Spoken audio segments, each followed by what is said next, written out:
wraps up his arms and starts punching like zombies. Like it's not like the most serious movie ever.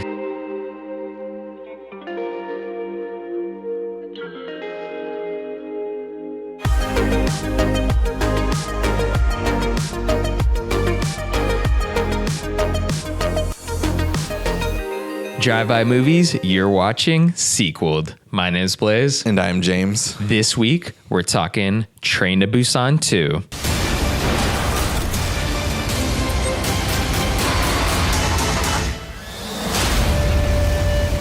So, yeah, I'll just open it up. Train to Busan 2.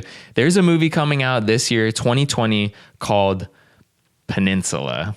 And it's not fun. It's actually really titled Train to Busan Presents Peninsula. So it's the sequel for Train to Busan. This film is already being made, but it's about a Korean soldier goes back to the Korean peninsula, which is now just entirely ridden with zombies. They've kind of quarantined the whole peninsula, and it's zombie mayhem. Yeah. And the soldier goes back, like, I don't know if it's like from war, like goes back to start trying to take over the peninsula, or I don't remember. I just briefly looked at the synopsis. A one-man army movie, I guess. Yeah. But anyways, the bottom line that I'm trying to get at is, I don't know if it's one-man army, but the bottom line I'm trying to get at really is that the thing that makes Train to Busan is the train. Yeah. Oh, of course. Yeah. It's in the title. Yeah. It's in the title. And that's what makes, I think if it's just a normal Korean zombie movie, it might be good. It might be really entertaining, but it's really the fact that it's this train movie. There's really fun, inventive mechanics with the fact that the train, like the doors are automatic, but they'll put newspaper, like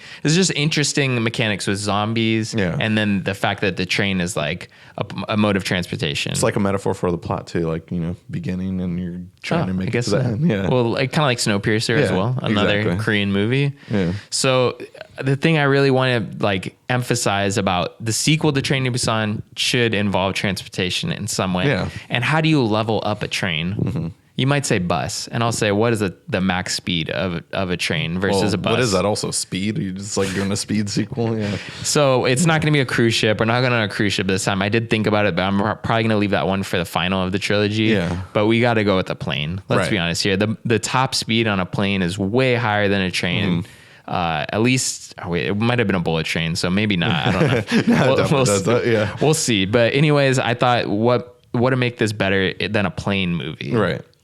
So essentially, this movie is going to take place right after the original Train to Busan. Mm-hmm. I love like when a movie sequel takes place like a moment after. So it's going to start with the mom and the girl, or they're not related, but she is a mother. She's pregnant. Are getting on.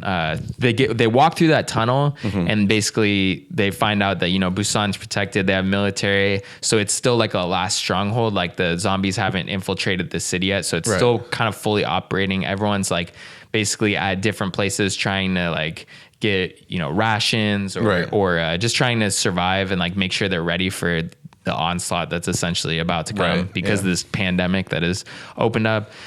So they're like, okay, we got to get out of here. We have to get as far away as we can. Yeah. So they go to the airport. They somehow luckily are able to get on a plane and take off. Like this plane's they get the first plane that's getting out of there. Right. It's going to New York City. Oh. We're going global on this one. Yeah. So I know in the original Train to Busan, it's a long flight too. Yeah, so it makes the plot like fun. Well, actually, we're gonna jump forward there. It's not gonna be like a full flight because that is a really long flight, and there's usually like a layover. But this one's just going direct. Like the ones that you could sleep on, they have like a little cabin or whatever, and that will make it a cool set at least. But yeah, there's 2 floors, but I'm not going to have it be that somebody that was infected jumped onto the plane because that's just the same exact movie as Train to Busan. That's what I would have expected though. So it's not going to be it. So here's how we're getting there is basically, they do get all the way to New York and they're like circling the runway, like gonna land. Right. But basically like the air traffic controller is telling them like, you guys can't land. So we'll jump forward. We're not going to have like the whole flight with like the flight attendant and snacks being passed out or anything. That's just boring. Right. So basically they take a nap and wake up and they're over New York City. And the government's going to be saying, and the air traffic controller is like, you guys can't land. Like we know this flight's from Korea and we're grounded all planes and like due to the what's happening in Korea at the time, like we can't accept you in this like airspace. You can't land. and the government's going to be saying that this is a terrorist, right? Like this is a terrorist plot or something, even though it's not. Like they're going to be using that card. Like there could be a terrorist on the plane, right. Even though it would just be an infected like person, but they don't want like the populace to be thinking about like a zombie infection landing and like anything like that. So we're gonna blow this plane out of the sky, like just take it down with like F-13s or some shit. Yeah. So like they're gonna send jets after it, and like people on the plane just start freaking out because they're watching the news on their phone. You know how you're not supposed to use your phone on a plane? Everyone does though. They don't care. Yeah. It's just like at this point they've been in the air for an hour circling like the runway. All right, we're just gonna use our phones, and they start finding out that this is like global news. Well, this is also a chance for us to make money with some product placement. T-Mobile gets you free Wi-Fi on the airplane. So 100%. Yeah, T-Mobile will be involved. We'll start talking to, I think his name's John Legary. He's the president of T-Mobile. Look at me funding the budget for this movie with that T-Mobile product placement. Yeah. So essentially, everyone's freaking out on the plane. Maybe there's mass hysteria going on in the plane, and somebody has a heart attack. Like they're just freaking out. They're like, "Oh my god!" They see the jets like circling outside the plane. Yeah. And they have a heart attack. Like they're just so scared. And then that's when like zombie start kicking in. Like essentially everyone's affected. Yeah, everyone's already infected. If you die, no matter what, it's similar to The Walking Dead. If you die, you're going to just become a zombie because everyone, if they're infected or not, like everyone can become a zombie. You don't have to be bitten anymore. It makes sense also because it was like a power plant thing or like some kind of, I remember the main character, it's his company that like was a cause for everything. They never really like went too deep into it, but like makes sense to where they just infected the entire air. Yeah, it could be like a viral infection or radiation where everyone in like the peninsula is infected, but like if they die, no matter what, like they will become a zombie. It doesn't matter how they passed away. So essentially just the plane is going to be like all hell breaks loose. Yeah. So going back to the jets that are flying around it, like, so I guess they're going to be, talking to the captain and like air traffic control, like saying, what's the count like on the plane? Yeah. And then they're going to be like, we need to make an emergency landing because there's just all of this, there's zombies, the outbreaks going on. There's people like hiding in their own little cabins, like, cause they could hear just all hell breaking loose. Yeah. And they're going to make an emergency like landing no matter what. It doesn't matter. They're going to try and like shoot down the plane, but it's going to get out and like they're going to land in New York. And sounds like an intense political throw too also.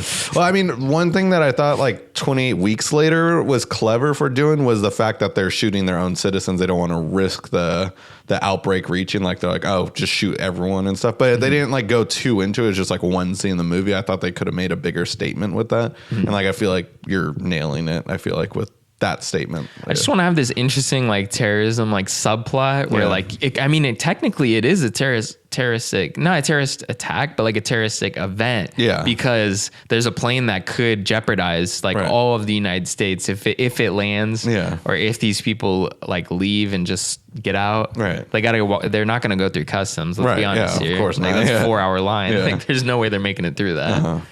So that's kind of where I'm going with my story. I want it to just be like this interesting plane movie, but also like, kind of like, what was it, Con Air, where there's like these planes like trying to shoot down Air Force One, right?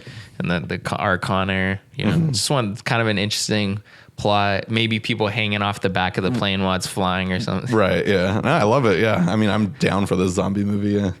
But anyways, yeah, I know it's silly, but I feel like you got to go there. Like Train to Busan in general, it wasn't just silly, but I rewatched it recently and absolutely, it's a fun ride. Like I think that's what it is. It's a fun ride. There are like fun scenes where like, especially when they're traveling through the cabins and like the one guy like wraps up his arms and starts punching like zombies. Like, like it's not like the most serious movie ever. It's kind of a B horror movie. It does have like some comedic elements. Yeah, of course. Yeah. I mean, just the plot line alone, like if you say that, you're like, what? That sounds like a terrible movie, but like look at the critical acclaim it got and stuff. And just like, it's developed a huge cult following. Like I don't know that many people who watch a Korean film, but this movie is actually pretty well known and I love it for that. And just like, I'm glad that like a lot of amazing Korean films are like making their way over here with Parasite winning Best Picture. Yeah. And as you said, Parasite just won Best Picture. I'm expecting Peninsula to be at the Oscars next year. Yo, I don't know about that, but yeah, I dig it though. I dig it. All right, I'm calling it now. Peninsula is going to be winning Best Picture this year. It comes out. It'll be there at the Oscars. Yeah. Best Foreign Film, Peninsula. Train to Busan presents. Yeah, I mean, I hope Peninsula is great, but I'm on board for Plane to Busan though. Or Plane from Busan. Yeah, sorry. Plane from Busan. That makes more sense. Yeah, there we go.